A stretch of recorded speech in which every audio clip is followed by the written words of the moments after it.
This podcast is a member of the Voices of Wrestling Podcasting Network. Visit voicesofwrestling.com to hear the rest of our great podcasts, as well as show reviews, columns, opinions, and updates across the world of wrestling.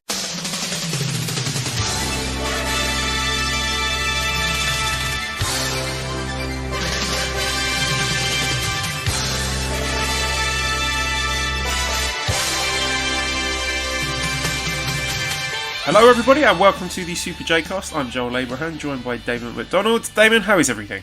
Everything's very well. Hockey season's starting, Joel. I don't know if you've heard.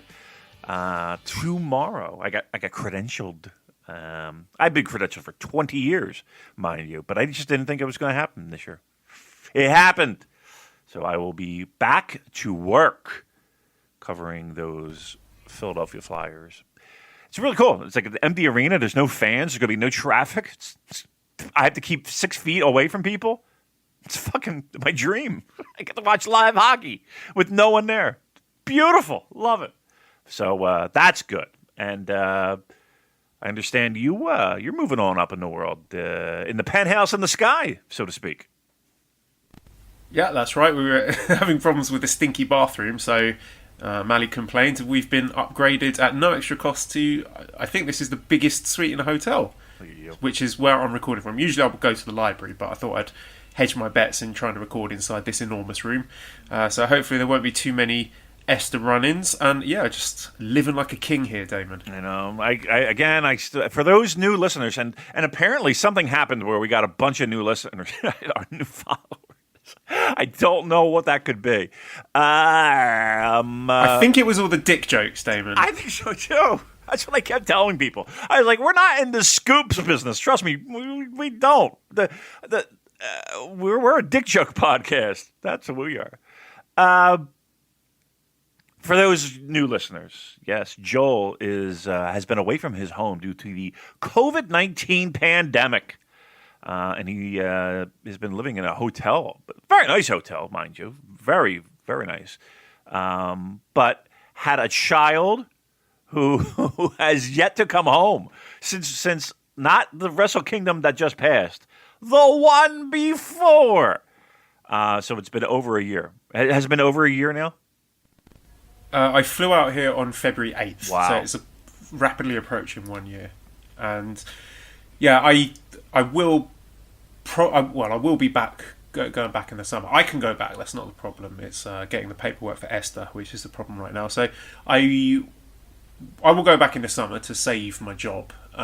Whether or not Mally and Esther can come with me is another issue completely. So we might be getting some really depressed podcasts later in the year where I'm like, I miss my family. I don't know if I'm going to see him again. Oh my God, that my heart just sunk at that news. Oh, I hope. I think about you guys all the time. Oh, my God. So, all right.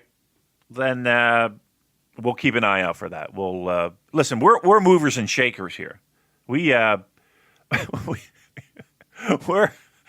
to make people trend.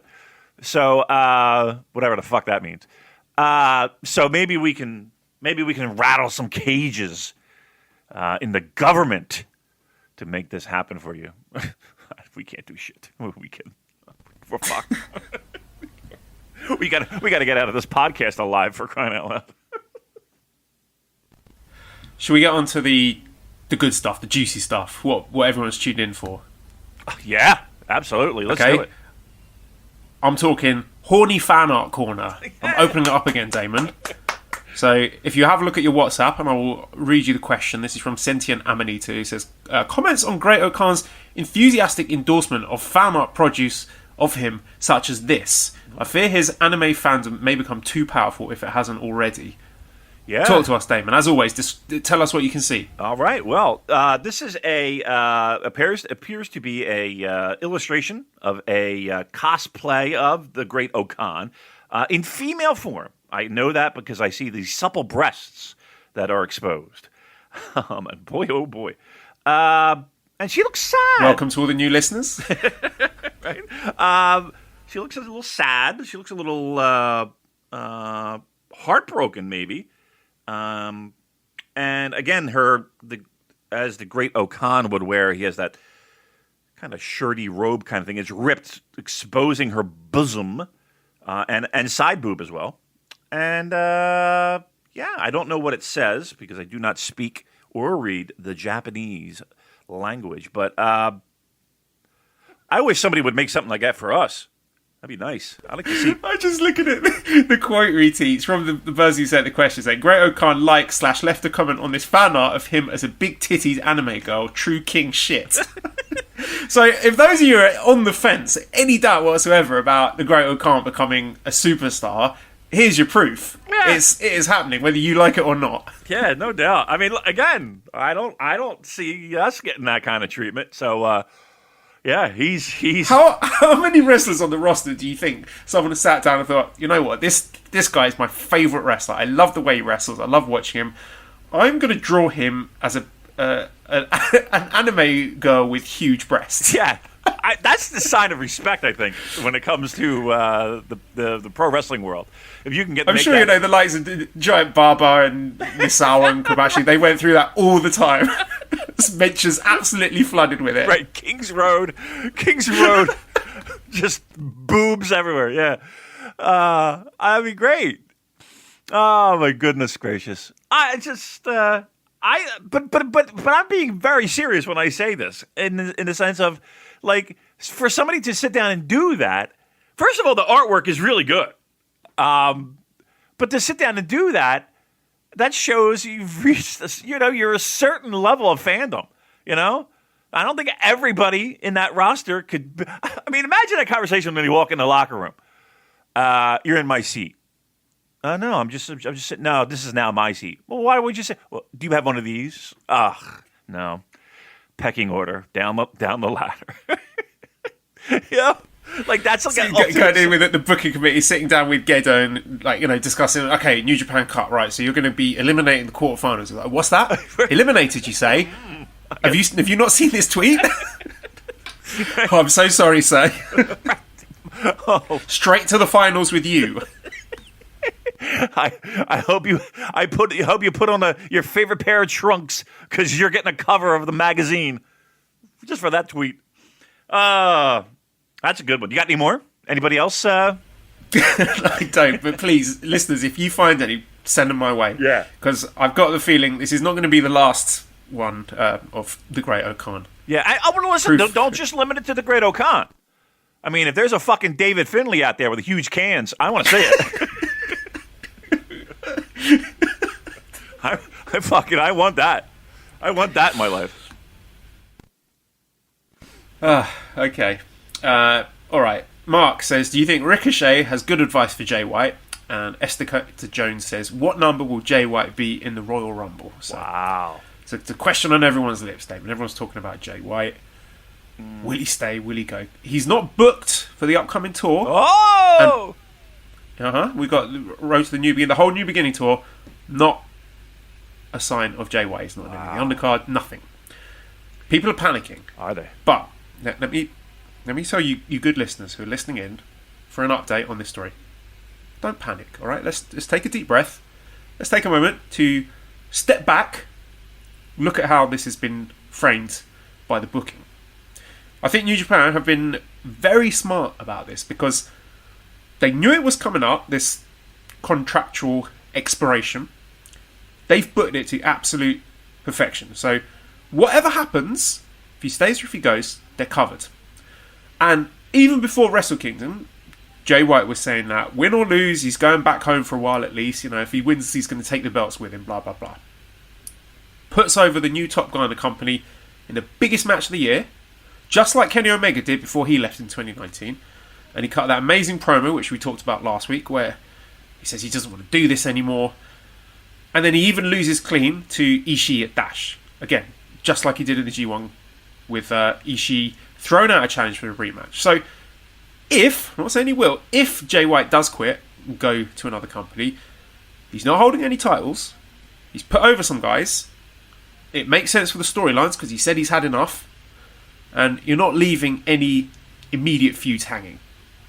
But if he stays, you plug him into the Ishii rematch, maybe the New Japan Cup, and you can kick off that babyface redemption story. So you've got to look at that booking and say, great job, New Japan, for knowing this might be an issue and dealing with it perfectly. You know, this is not the booking of a man who is sitting pretty halfway through a 7-year contract, right? Let's get that clear. You know, we heard that from other sources, but then we got conflicting information. We had word from several sources saying that the contract was going to be up at the end of this month, and it was 50-50. Like there was real doubt there. There was. Wasn't there? So a real chance that Jay White cashes in. Honestly, I wouldn't blame him if he did, because I would sell out in a heartbeat given the chance. If someone came, you know, getting out of the checkbook with offers of big money for me, I'd go in a heartbeat. So it's very hard to say no to that kind of money in this day and age, in spite of, you know, all the worries and fears about how he would be booked in other companies. And, you know, I was actually in two minds when we received that information, whether or not to share it, because, you know, when you go and you say something is 50-50, it just stirs up a lot of discussion without giving any answers. But right. I thought it was important because the expiring contract status was new information. And, you know, we know how aggressively WWE will recruit talent. And you saw the reaction to our story. Everyone's talking about it, and the overwhelming feeling seems to be that New Japan should do everything in their power to keep this guy. I completely agree. I would be devastated if he goes. So, you know, maybe the company see all that debate, you know, all this story popping up in all these different news companies, and they think, uh-oh, we better get the fucking checkbook out here. And Dave, I'm not, you know, for a moment suggesting that we're helping to get a big payday for Jamie. You know, we're helping him to stay in New Japan, but we're not hurting, right? Let's put it like that. You know, if we are, as Nicole says, the podcast that single-handedly kept the man who single-handedly sold out Madison Square Garden in New Japan, then so be it. I'd be okay with that, right? We want him to stay because, as we talked about last week, there is a blockbuster babyface run for him on the table if he stays. Right. And I know a lot of people are divided on his wrestling style, right? If he turns babyface, all those arguments go in the fucking bin, because he's an extremely intelligent dude who works for his character. He has absolutely perfected the crafty coward heel style, and if he then gets told, right, you're a babyface, now go and wrestle in a way that makes people excited and makes people cheer for you, you can bet the house that he is going to do exactly that and have all the cage match and grapple fans throwing all the big numbers at him. So, if he quits and leaves on that on the table, I will be heartbroken, because I've been on his bandwagon since day one, Damon, and I know how much he still has to offer, and I know what happens to great wrestlers in other companies. So we don't like to leave you hanging on the Super J Cast. We know you are tuning in to hear our unique and razor sharp insight and analysis and prognostications, and let's not being humble here, we're not usually wrong about stuff. So, no hedging our bets here. Let's put our reputations on the line. All right. I am taking out the Super J Cast branded gun. Oh God. I'm pointing it directly at your head, Damon. Jeez. Don't be a coward. All right. No 50-50 bullshit. Right. You, right now, I want you to give me your guess. Does he stay or does he go? First of all, what a week. What a week, right? I think we did our due diligence as, and here's the thing, I told Joel flat out, I've told everybody I could, we are not in the scoops business. And we are a dick joke podcast. You know what I mean? That happens to talk about New Japan Pro Wrestling.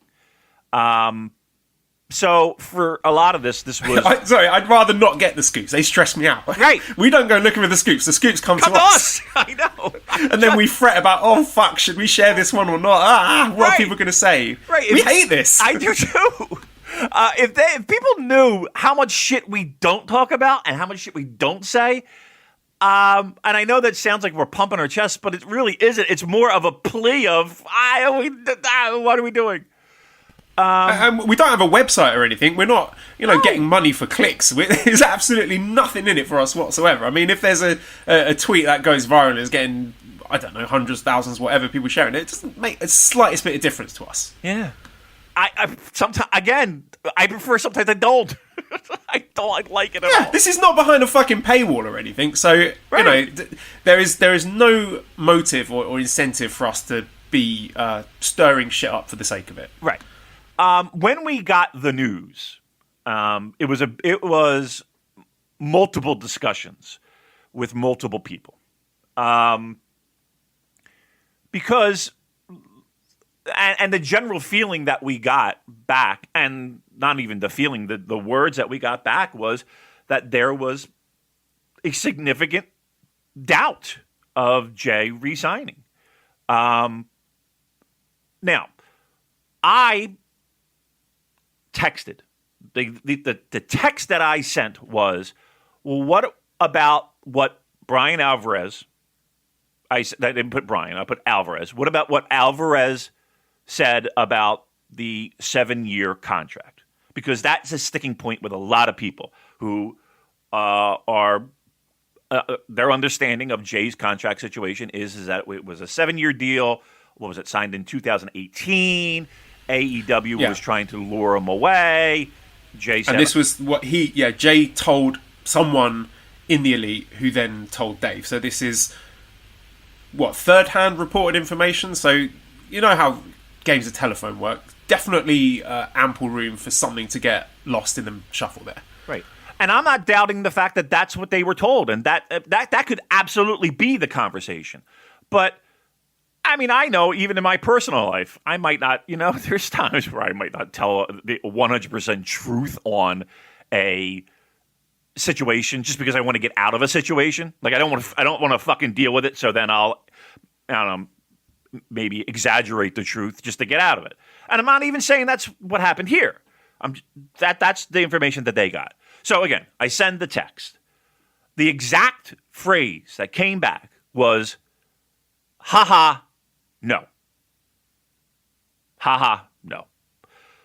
So we can only go with what we are given, right? I don't know Jay White. I don't have any way to access or contact Jay White. I guess I could tweet him, but like he's going to fucking tweet us back? No, please. So that was the information that we got from reliable sources. Now, and again, we'll talk about sources, I guess, because I know there's people who always want to know, well, who are your sources? Who are your sources? That's another thing I know. Do they not realise if we named any of our sources, we're done. We would not be hearing a fucking peep from that person ever again. Right. And some of these people, I don't think I'm stepping out of lines here. I would say we're friendly with, right? Right? I don't know, mate. I don't know if they like us or we're just getting worked, Damon, to help get the storylines over. All right. I mean, I kind of think, maybe I'm overstepping my bounds, but I think so, right? So, anyway, the guns at my head, Joel, very rudely done, by the way. I have this thing pointing at me. Do I think Jay stays or goes? If you asked me this question a week ago, I might have had a different answer. Because there was evidence to suggest that he was not resigning. I think he stays. I think after the week that we've had, the conversations that we've had with tons of people, that would be comfortable sharing information with us. That would be people that we would trust. I would say he's staying. Gun to the head, he's staying. He's not signing. How sure are you, Damon? Are we talking Brett Anderson here? Give me a percentage.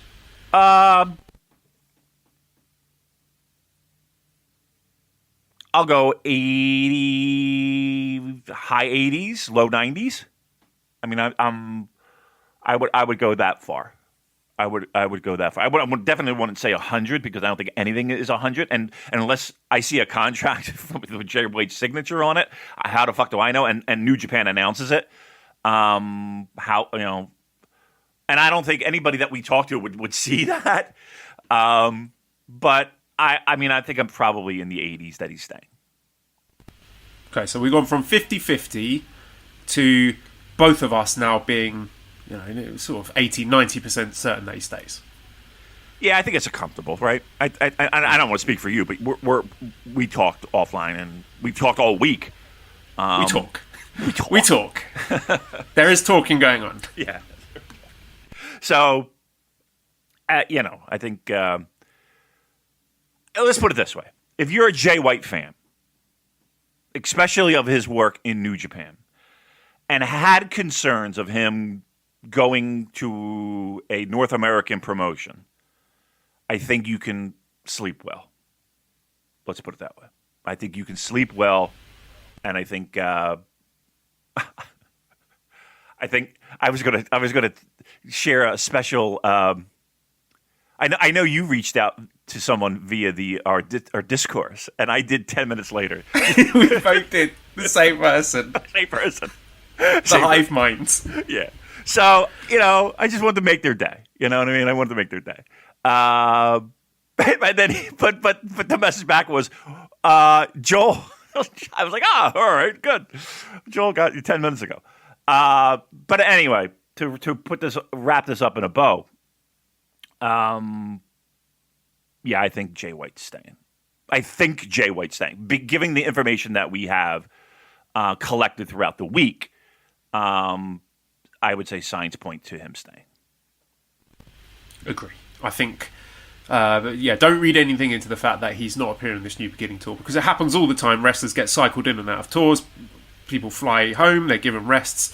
We're seeing a few people not appearing on this tour, like Kenta, Juice Robinson. There's probably others who aren't coming to mind right now. So that doesn't mean anything. I think that trip home or wherever he's gone was in the works before. It's nothing to do with contractual status, and I fully expect to see Jay White returning. Again, I'm just hypothesizing, maybe for New Japan Cup. Maybe he's got a first round match with Ishii lined up. That would make sense given what happened at New Year Dash. So that was when I next expect to see Jay White, and I'm looking forward to seeing that slow burn redemption, babyface turn, and him becoming a superstar if he's not already. Oh, he's already. And absolutely. After that performance at Wrestle Kingdom, he absolutely is. And again, I just want to make sure people are clear, because sometimes things get muddled. We were not told that he is, let's put it this way. We had more crystal information before than we do now. We're just adding things together, you know what I mean, of the information that we got. So joining up the dots. Correct. That's what we do here on the Super J Cast. Connecting the dots, right? Fortunately, people trust us enough to be able to do that as intelligent human beings. So there you go. That's that. For those people wanting a Royal Rumble entrance, we are sorry to disappoint. But for those who are all in on Switchblade Jay White in New Japan Pro Wrestling for at least the foreseeable future, I think you can sleep well.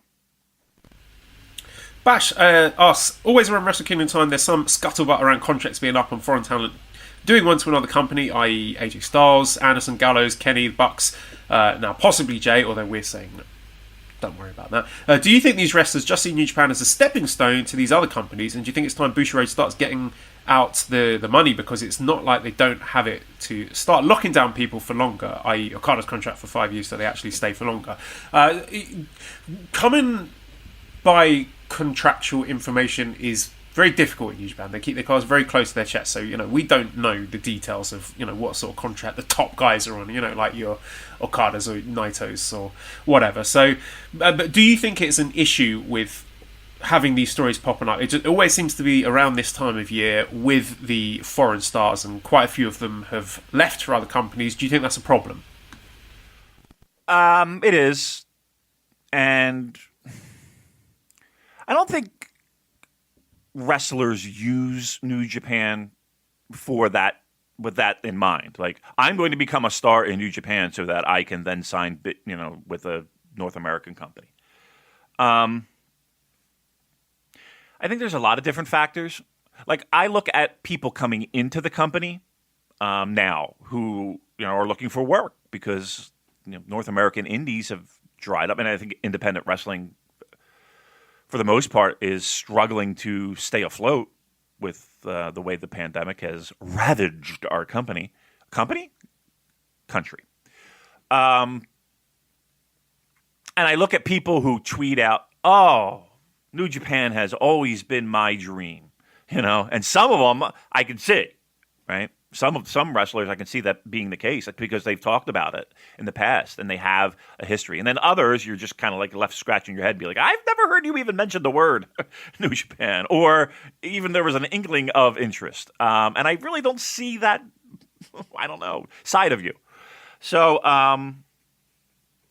yeah, that's always one of those things where people scrambling and looking for work, and now all of a sudden they're the biggest fans of New Japan Pro Wrestling. It's not a good look. I will say that. It does give the appearance and the not the reputation, but maybe the reputation of being a place where they don't hold on to those people, or they can't hold on to those people, or the desire to move on is stronger than the desire to stay. And we've seen that, come January, just about every fucking year, it feels like. So I would love to see New Japan do a better job of that, of locking people in. Now, traditionally, they only do those 2-year contracts, and in recent years, they've gotten a little bit more liberal with locking people down to longer terms.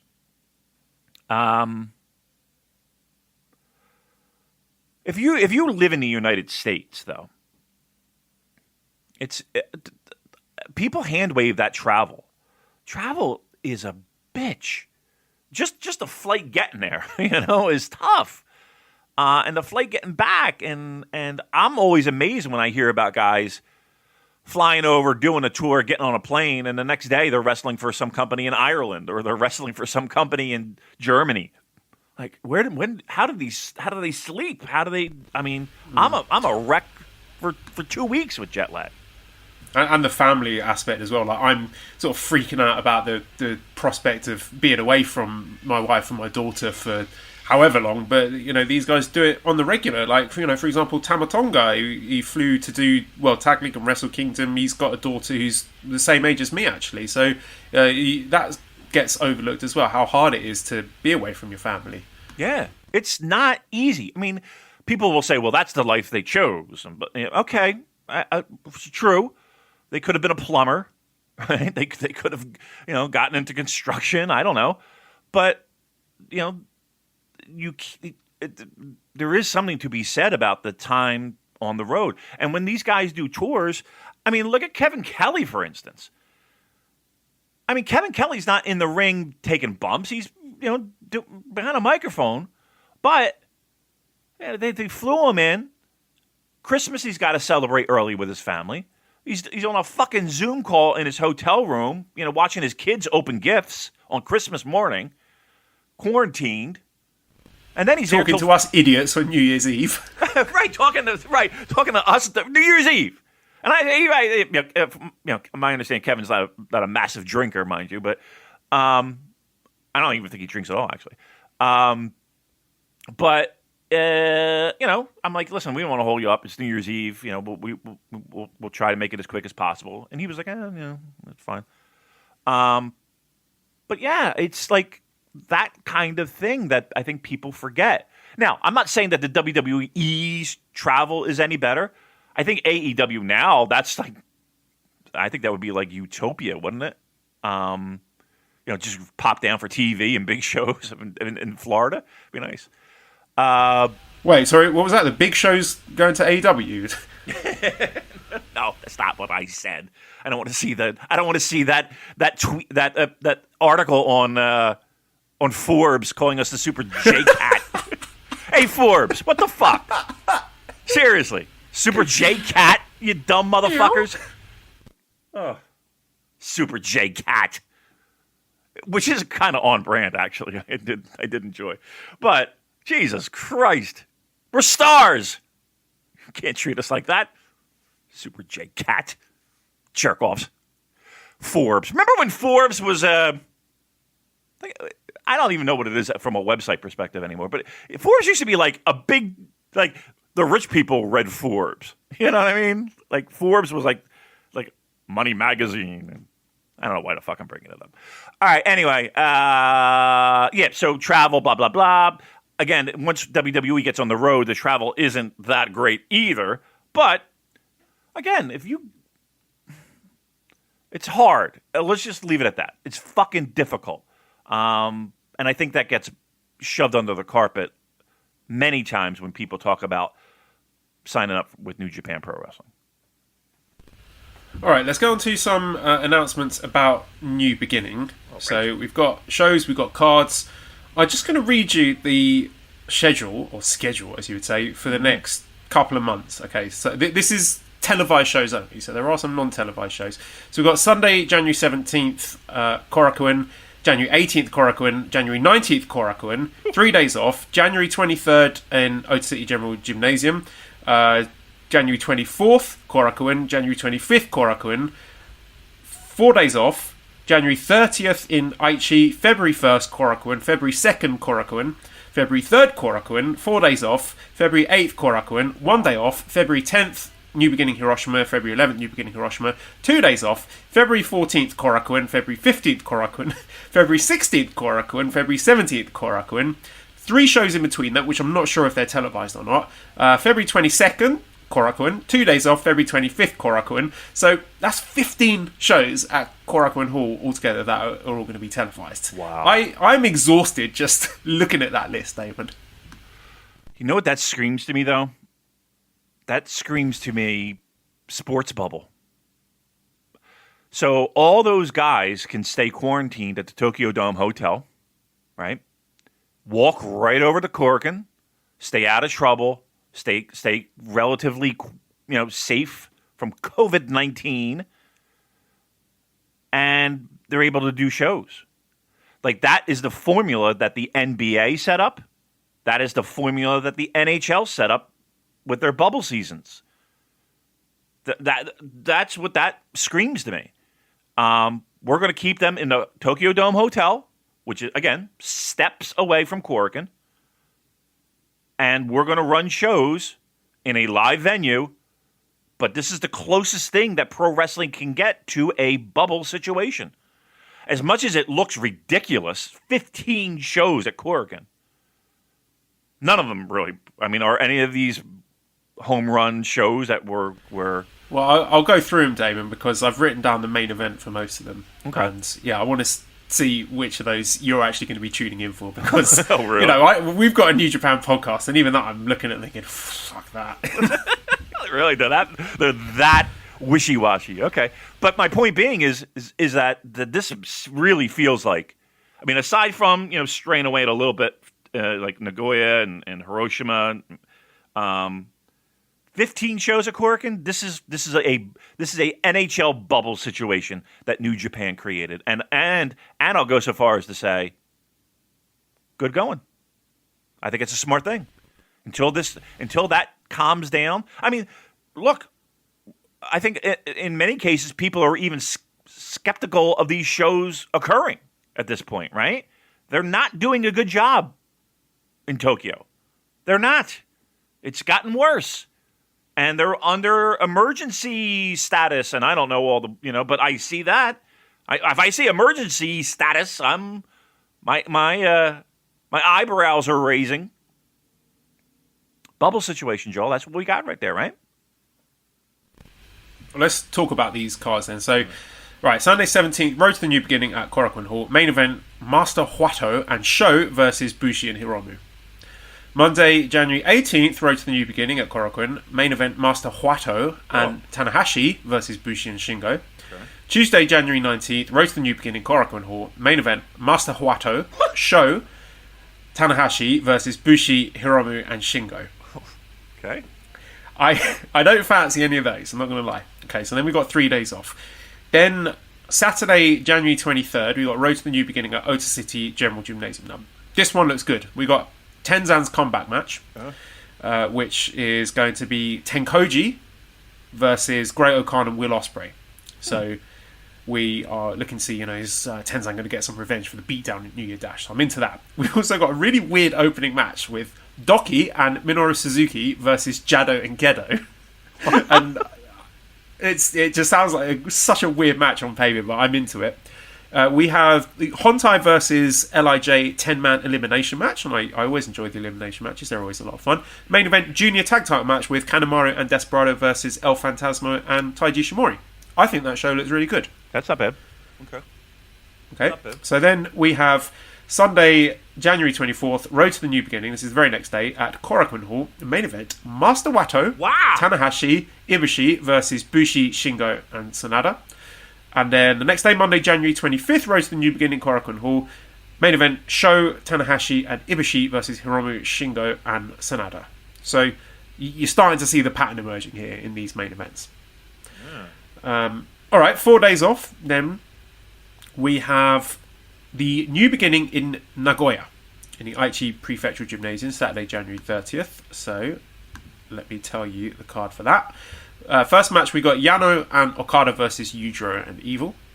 Second match, we've got Wato, Sho, Honma, Ibushi against Bushi, Hiromu, Naito, Sanada. Third match, we have a special single match between Hiroyoshi Tenzan and Great O'Khan. That one I'm really into, Damon, because we talked last week, we speculated about maybe O'Khan could be the person to retire Tenzan. They've got a lot in common, the Mongolian chops and the TTD, if I'm saying got that correctly, the finishing move. So yeah, thoughts on that? Tenzan versus O'Khan. Okay, well, let me tell you the whole card. So I've got Tenzan versus O'Khan. Fourth match, special singles match, Satoshi Kojima versus Will Ospreay. I'm really intrigued by that. Will Ospreay put out quite an extraordinary promo on Twitter, channeling the spirit of Danny Dyer, making fun of ProRes and Joshi fans, lying on his sofa, eating pineapple, and saying that he was going to cave Satoshi Kojima's head in. If you haven't seen it, it's quite a ride, I'll tell you. And then main event, we got the Never Openweight Championship match with Shingo Takagi defending against Hiroshi Tanahashi. Ooh. So, nice, tight 5-match show there, New Beginning in Nagoya. Your thoughts? I'm digging it. I love the Tanahashi Shingo match. I think that's going to be fucking great. Man, first, just hearing Master Wato, 4, 5 main events? Mm-hmm. Now, 6-man tags, and on the other side there is a component that could easily take a fall. But are we speculating that this is a nice little rub for Master Wato, or is this an opportunity for him to lie down on 5 nights in a row? Just looking who's on the opposite side. I mean, Bushi is in quite a lot of these as well, and he is always a candidate for staring at the lights. Dare I say it, maybe there is some room there for Master Wato to be elevated as the next challenger for the junior heavyweight title. I mean, it's significant that he's in there. I mean, he's not going to lose 5 fucking nights in a row. Let's put it that way, or 4 nights, or whatever it is. Like that would keep score. It will be interesting to keep score. Yeah. I mean, I would think the smart thing to do would be, just as you described, give him a couple wins to set him up to challenge. If you're going to do anything with the dude, it kind of looks like you are. All right, so again, let's get back to the main card. Tanahashi, Shingo, never title. I'm all in on that. That sounds great. Will Kojima on this card? Yeah, that's correct. All right. I think that could be really good. I think it'd be good. Very good. I think we're in the good, very good range for that. And then Tenzan O'Khan. I mean, that's not going to be a great match, mind you. I mean, Tenzan can barely fucking move. Let's be truthful here. But if it's a nice little brawl, a little walking brawl, throw some guardrails in there, some chops. I think it'd be decent. I think it'd be good. So yeah, that's not bad. And I'm sorry, is there anything else I'm missing that's on that show? No, it's a 5-match card. Okay. I think the first 2 matches are hand waivable. But yeah, those 3 cards, those 3 matches on the top half, I think make it there's more than enough there to pique my interest. I think that'll be a really good show, and that main event I think is guaranteed banger. Like, how can it not be with two absolute pros like Tanahashi and Shingo? Yeah. Okay, so that is the New Beginning in Nagoya. Then after that, February 1st, we've got Road to the New Beginning in Korakuen. Main event is a Suzuki-gun versus Bullet Club 10-man elimination match. I like these elimination matches, so I will watch the main event for that at least. And then the next day, also Korakuen, we've got Chaos versus Bullet Club 10-man elimination. And then the day after that, main event at Korakuen, Road to the New Beginning, is Wato and Ibushi versus Bushi and Sanada. Then we have 4 days off. Then Monday, February 8th, Road to the New Beginning at Korakuen. Main event is Sho and Ibushi versus Hiromu and Sanada. Again, that one looks a bit tastier on paper, but I think by that point we're on like Korakuen number 10 there, right? Yeah, we're going to be drained. Yeah, I think it's going to be sort of picking and choosing matches that get recommended to me. I mean, the lunatics on our Discord are going to be watching all of those shows live. So if you are that way inclined, then go for it. I'll probably have them on in the background. I mean, they're favourable for me in terms of the time difference, but I'm not going to be sitting there eyes glued to the screen for every single one of those matches. Then we got 1 day off. And then, Wednesday, February 10th, we have the New Beginning in Hiroshima Night 1. So here's your card for that. We've got Gabriel Kidd, Yuya Uemura, Yota Tsuji versus Kanemaru, Desperado, and Suzuki. Second match, singles match, Master Wato against Bushi, which could be maybe a de facto number one contenders match for the junior heavyweight title. Maybe they're split going into that, right? You know, 5. Yes, yeah. And this is the tiebreaker to decide. That could be it. Okay. Third match, we got a 10-man tag match: Yoshihashi, Ishii, Goto, Yano, Okada versus El Phantasmo, Ishimori, Dick Togo, Yujiro, and Evil. Fourth match, we've got Honma and Ibushi versus Naito and Sanada. Fifth match, we got the IWGP Heavyweight Tag Team Championship match with Gorillas of Destiny defending against Dangerous Tekkers. Okay. And then the sixth match is the IWGP Junior Heavyweight Championship match with Hiromu defending against Sho. So I would say 3 matches there are of strong interest to me. So Wato against Bushi, just to see who's going to be the next contender. And then the tag title match and the junior title match. You know, they do like to move those tag titles quickly off of a dome win, if my memory serves me right. May have just been once, but I'm going to go with the narrative. It happens many times. What do you think there? You think there could be a tag title change there? Yeah, I do. I'm thinking this is like a way of saying thank you to Gorillas of Destiny for coming over. So thanks for coming, guys. I know you spent time away from your families. Here's a World Tag League. Here's a win at the Tokyo Dome. Right, off you go. You can go home now. Right. I mean, let's put it this way. I would put of all titles being on the line during this extended stretch in February, that seems like a spot where a title could change hands. Let me ask you this: have we heard anything about the Never 6-man titles? No, and that's really disappointing to me that there is no sign of them on all these fucking Korakuen shows.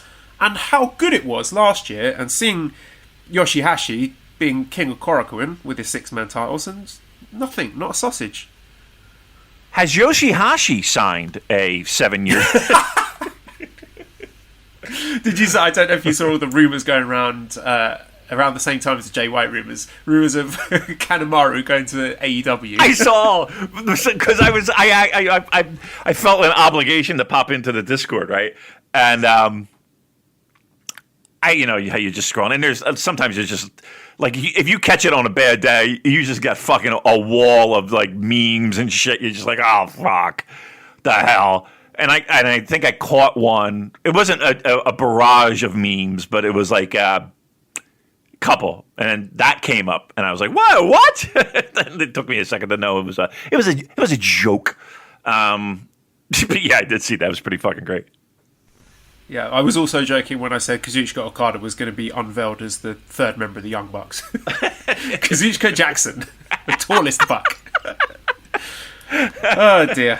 Okay, and there, main event is the junior title, Hiromu versus Sho, which was great during Best of the Super Juniors, and given a main event here with a title on the line, I think it's going to be very tasty indeed. I'm excited for that one.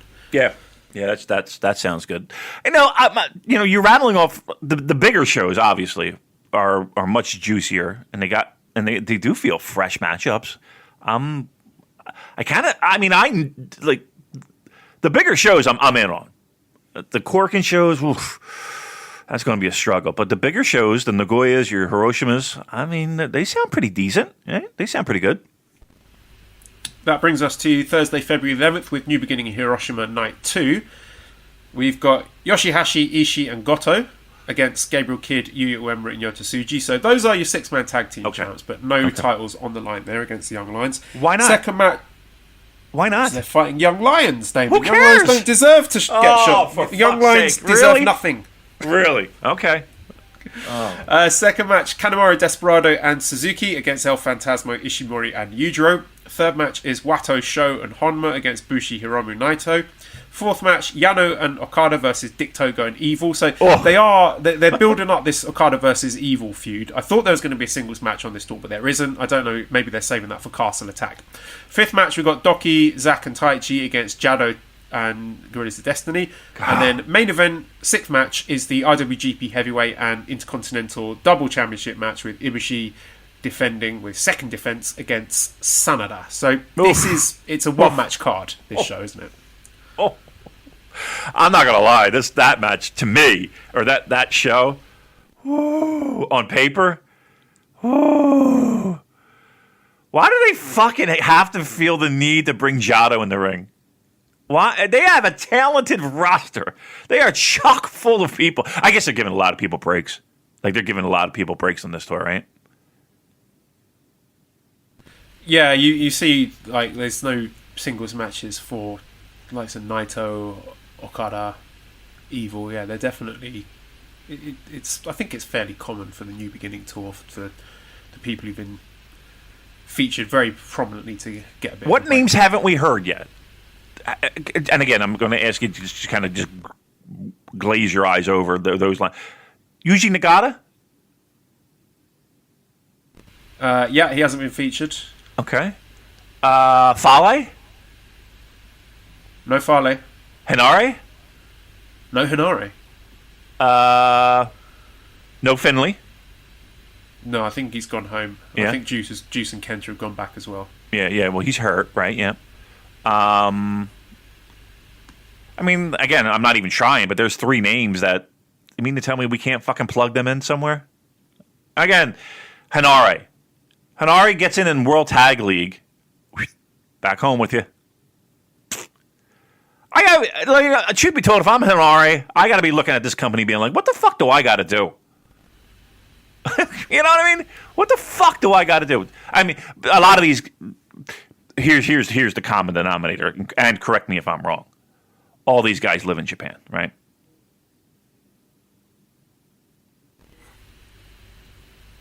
What, all the guys that on these shows live in Japan. So they probably sent people home to be like, listen, we don't know if we're going to be able to get you the fuck out of this country. Yeah. Get out now. Yeah. No Kenta, right? No Kenta. Mm-hmm. Yeah. All these guys were sent home to fucking because they're worried they can't get them the fuck home. Yeah, I think that's a fair assessment. Your thoughts on the tour overall? Again, I said it before. Corkin shows sound like NHL bubble situation. The main shows are, I mean, there's stuff in there you can sink your teeth into. I'm struggling to find the juicy, sexy matches. You know, the shit that, you know, is going to make you tune in and have you on the edge of your seat. I'm struggling for that. I think Tanahashi and Shingo is by far the sexiest matchup for that. I think there are matches that are interesting. You know, Okan and Tenzan, Ospreay and Kojima. I don't give a fuck about Sonata, so sorry. I can't. It's hard for me to get excited about Ibushi and Sonata. I have nightmares thinking about that. I hope that's good, but I don't have confidence in it. I don't, especially matches that I would enjoy. I don't know. I don't feel that one. And then just a fucking hodgepodge of multi-man tags. It's not the sexiest thing in the world. February's going to... Here's what it feels like, Joel. We gotta just get through February. We just got to get through February. I've got a question here, and I'm excited to hear what your reaction is to it. So this is from Bad Chemicals. He says, maybe I'm a nut for thinking this, but would you guys be okay if Ibushi and Sanada went to a time limit draw? Either stipulation or out of Ibushi's kindness, however you want to phrase it, Sanada wins the belt through a draw. I would probably prefer it to be a stipulation for just that match. Basically, Sanada earned the Intercontinental belt, but he didn't win the heavyweight belt. So, Damon, your thoughts on potentially getting 60 minutes of Ibushi versus Sanada? I would rather have a human being lube up their fist and shove it in my ass and play jacks. or type. Sounds quite I would nice. rather Sign me up. For 60 minutes. I am not interested in that in any way, shape, or form. Look, here's what I'm hoping for. Here's where the match can be good. 20 minutes. I knew you were going to say that. Exactly the same number popped in my head. I was going to say 20 minutes in and out. 20 minutes. From your star to ding, ding, ding. 20 minutes. That would be... Wait, what was the lyric there? Was that Ibushi's music you were singing? Yeah, that was Ibushi's music. Yeah, he's coming out, yeah. Is that what he said, Yeah, Golden what was the Star lyric or You're there? a Star? What does he say, You're a Star or Golden Star? Golden Star, I think. Golden Star. Sounds like he says You're a Star. Not going to lie. Golden Star makes perfect sense because, that's sweet. Did I see? You're a star. We just need to do one episode where it's just us singing entrance musics. Yeah, and I get the lyrics wrong. For the guy known as the Golden Star, Kota Ibushi. You're a star. Pretty good, huh? I should be on fucking American Idol. Love it. Absolutely love it. Okay, so next thing. We got a lot of adverts and teasers saying, and I quote, this is exactly what it said, NJPW hits TV in America and UK soon. Yeah. And there was a lot of hinting from Chris Charlton that the purple colour was of some significance. Now, it didn't say anything about a TV deal. I think people who are saying TV deal are jumping the gun. It didn't say TV deal, so I'm not expecting, they've signed with ESPN or Eurosport or whatever.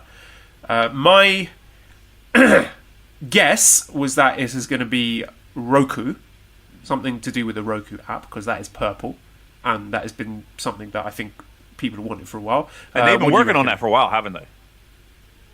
Yeah, rightly so. I mean, I think they need to step up their app game.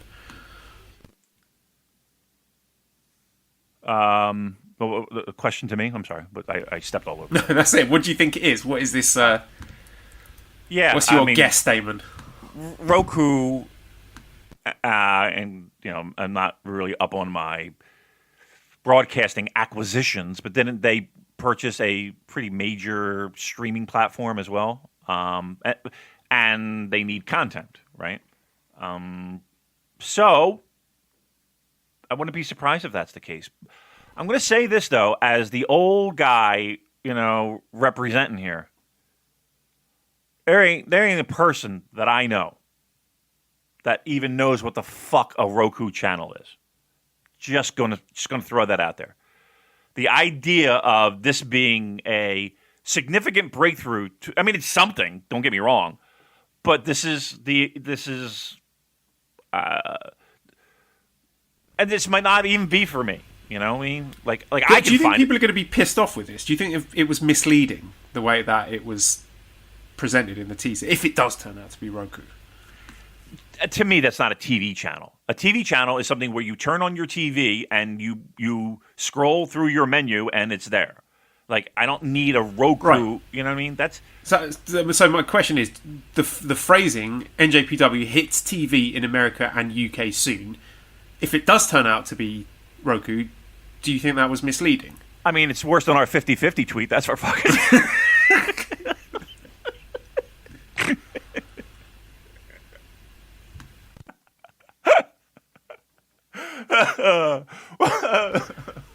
The shock reveal. I am behind the social media with NJPW global account.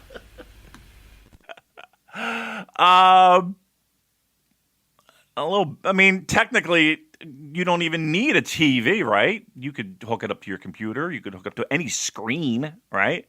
As long as you have internet. I mean, here's the common denominator for this channel, Joel. You need a Roku, correct? I don't know what Roku is. I thought he was the main character from Dragon Ball Z. I don't know what I'm talking about, mate. I'm assuming that you do, but that aside, do I need? It's purple. That's all I can tell you. Okay, here's the thing. If this Roku channel is something that I can get on my cable TV provider, like if I can call Comcast or Verizon or Charter or Spectrum or whatever fucking cable you have, DirecTV, whatever, and it's part of the package, I'll give you the TV channel. If this is just a fucking add-on to a piece of hardware that I had to hook up to an HDMI port on my computer, that's bullshit. Now, I'm not saying, streaming, people watch fucking, stuff on Amazon and people watch shit on, other devices. I get it. I'm not. But that's a stretch if we're calling that a TV. That's not TV. That's an app. So we'll see. But yeah, TV to me is you turn on the fucking TV and it's, well, I mean, I guess you could, I don't know. Who the fuck knows anymore? You know what? Who gives a shit? Okay. Let's move on to the next topic then. Did I achieve the impossible? Did I manage to persuade you to watch New Japan Strong? You did. I watched. Great. I did watch the entire show. I saw Kevin Kelly and Kozlov standing there with the backdrop of the warehouse. I saw. I'm not gonna. Here's the thing. I know the running gag here is me committing to watching Strong, and you are the guy who watches Strong every fucking week. Strong's not a bad show. If you put that show in front of a fucking live audience, that would be that would be a decent pro wrestling show. That would be a show people would want to tune into. So for all my hemming and hawing of, I ain't got time for this. When I do sit down and watch it, they're always good. They're always good shows. It's just, I don't know, positioned weirdly. I don't know. But yeah, I watched it. It was great. Yeah, it was quite an eventful show. We saw Russ Taylor getting booted out of Team Filthy. So Russ Taylor, you may be aware, is currently signed to WWE, where he performs for their NXT brand under the ring name Tyler Rust. Confirmed, right? That's why confirmed. There's so many people called Tyler? Yeah, well, I just searched for that and that was what popped up. So yeah, I believe that's a fact. A lot of people called Tyler. We also saw the Strong debut of young lion Kevin Knight. What did you think of Kevin Knight? It's funny because back in the day when we did the pro wrestling in New Jersey, there was a guy, Kevin Knight, and he had a wrestling school. And we wrestled Kevin all the time. And when I heard the name, I was like, it can't possibly be Kevin Knight. You'd be 50 years old. Or at least in his 40s. And it certainly was not Kevin Knight. But I liked that match. I thought that match was fun. The challenge is trying to get these guys over on, for a lot of the audience, they're seeing guys for, if not the first time, never. This is their first experience with a lot of the talent that comes on Strong. So that's the hard part, is just getting these guys over and getting people to care. It's a little bit easier because you don't have the complications of a live audience and trying to get them over. And if they don't, that dead air. But I thought that match was good. Yeah, that was fine. We also saw DKC getting accepted into the LA dojo by Katsuyori Shibata. So, from what you've seen of DKC, any strong feelings on this young man? I don't know about strong feelings, but look, here's what I'd like. I like the fact that there is an avenue for people that, if they can cut the mustard, can get work.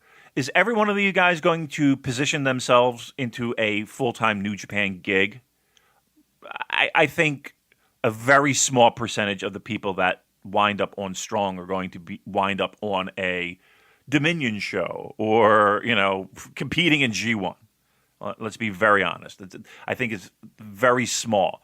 But if their goal is to have some type of U.S. presence, all these guys fit in. All these guys, like, there's no one there that I would say is like, oh, this guy sucks, or, this guy shouldn't be there. Like, I think all of them are talented enough to at least be on that show in whatever position they're in. I like it when guys get signed to the dojo. I think it means something. They just don't accept any Tom, Dick, and Harry. I think it's an important step in a pro wrestler's growth. And I think it speaks volumes that a lot of look, people can point fingers at the performance center in Florida and how they churn out people, some good, some a lot not so good. If you're looking at the cream of the crop training facility, and I think everybody within pro wrestling kind of feels the same way, like, let's put it this way, if you graduate from the dojo, you were trained really well. Right? You know that they have a nice solid foundation in the ring. So I think it's a step in the right direction for New Japan. Absolutely. And I think it's a good signing. We also saw an interview with Bateman. The character looks interesting. I can't see I've seen him wrestle, but I'll definitely be keeping an eye on that. And then the big story was the debut of Chris Dickinson, who was joining Team Filthy here. I like the little narrative continuity with this Team Filthy storyline. And I thought there were some really good exchanges here between Dickinson and Brody King, and also with JR Kratos. And I think... Yeah. There's a lot of potential there for some tasty matches, like sort of big Japan strong division style matches with all these huge fellas that they seem to have stacked up on their roster here, and it's people auditioning for spots on the main roster in New Japan. They want to be impressing those guys watching so that they can have a shot at getting flown over to Japan at some point in the future. And you saw Dickinson cut a very passionate promo afterwards saying about how keen he was in working for New Japan, and I believed it from him. Me too. I know a lot of people say that. I think he's the one where you can look at him and look at his history, look at the way he wrestles. You can tell that he is a guy who is genuinely desperate to work for New Japan, and I think he'd be a great addition to their roster. Like, they're always keen on the monster gaijin wrestlers. He ticks all the boxes, if you like that kind of the never title style match with the chops and the lariats and the power moves. And he could absolutely tear it up with guys like Shingo and Goto, Ishii, Evil, Jeff Cobb. Yeah. If you haven't seen any of his matches, I strongly recommend looking for his match at Beyond American Rana on July 28th in 2019 against Daisuke Sekimoto. And I guarantee as soon as you watch that, you're going to be champing at the bit to see him in New Japan. I'm not sure if New Japan are going to be looking to make any new signings right now with all the uncertainty, but personally, I think he'd fit like a glove. And I want to see the Pazuzu bomb back, because I won't be satisfied until I've seen him yeet Master Wato across the ring or try it on Jeff Cobb and put a hole through the mat. So I was really impressed. Me too. He is a guy that would fit perfectly in that never spot, and even tag spot. What I've always liked about him is that everything he does looks heavy. Just a small sample size is that tag match on Strong. Those chops, they can light up a guy. And chests are bruised and bloodied. Everything he does is hard-hitting. Everything he does is very crisp and done with force, right? And that's not to say that he's like a reckless worker by any... That's absolutely not what I'm saying. I'm saying that everything looks like it hurts, right? From a chop to a takedown to suplexes to tire draw, you name it. Everything looks like it's solid, and he's got that kind of, I don't want to say squatty build, that power lifter kind of build. In a strange way, in a real weird way, he kind of reminds me of, and it's certainly not in working style, but just his aura. and you may not get the reference, but he reminds me of Ronnie Garvin. The way Ronnie Garvin fucking laid shit in, like that's what he reminds me of, like a guy of that cut from that cloth. No, I think he's a good fit. I think he's a good fit. And you know how we talk about, some guys aren't going to make the cut and they're there for strong and about, like, I think he could make the cut. I think him. I think Brody King. Yeah. I wish they would do something with Leo Rush. Truth be told, I think he made I know I'm fixated on that fucking video that he created, but that was great. And the opening match in Super J Cup was really good too. I think there's more to him. So if I'm looking at certain pockets of guys that might get a look, I think you got to include those guys. Louis says, I have a New Japan Strong question. For once, I watched the match between Clark Connors and Kevin Knight. Do you think Kevin got away with more than the usual stuff young lions do in the ring? Look at the times that Clark had to remind Kevin that this is how we do things. Do you notice a stylistic difference between the LA Dojo young lions going at it and the Noge Dojo young lions? To a certain degree, I think so. I don't know what they're told in the back. I'm assuming they're letting them fly. You know what I mean? Go out there, have a good match.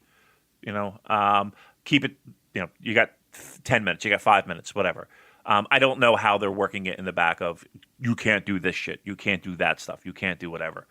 I think, and I don't know this for sure because I haven't talked to anybody about this, but I would assume that there is this mindset when you go to a place like that for the first time, that while you do want to impress, you don't want to be overly flashy. Right, you don't want to go out there and do all your dumb shit in a 5-minute match and go walk through the curtain, and have people looking at you like, "What the fuck was all that?" Because that does happen in a pro wrestling locker room.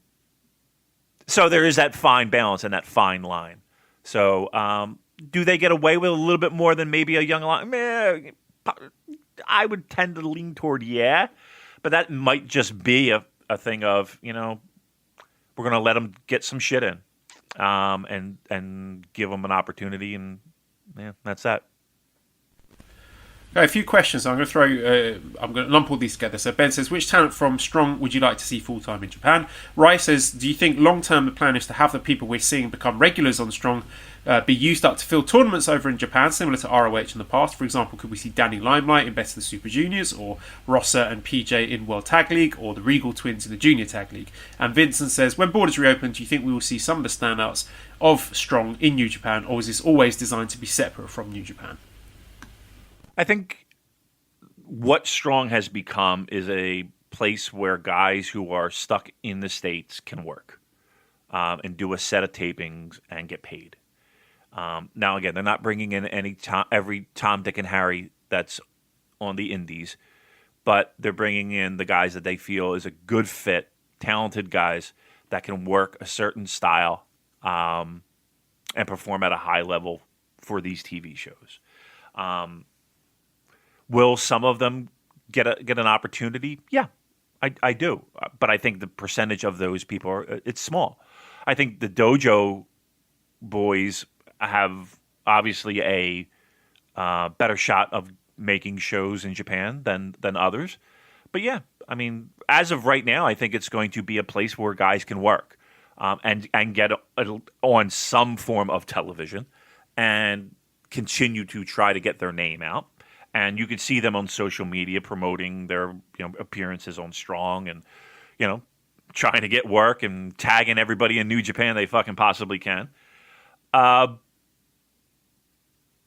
few people will make that, but in the meantime, this will be a place where during a pandemic, guys can get work and get paid and still continue to get their name out there.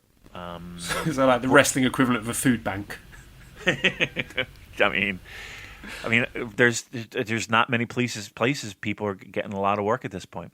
And again, I don't know if New Japan is, has the checkbook out ready to sign deals as of right now. That's for sure. No, they're spending all of the money on Jay White's new bumper deal. That's surely on its way.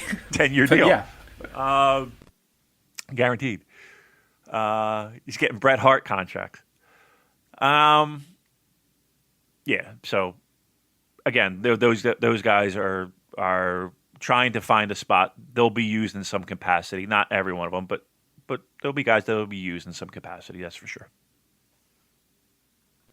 All right, well, that's all the news, and let's just dig into some of the questions. Quickfire questions from our listeners here. So Steel O'Neill says, most people are missing who the true MVP of Wrestle Kingdom weekend was. Hiroshi Tenzan. He had 4 entrances over 3 shows in the Rambo with Wato, with Kojima, and the tag match at Dash.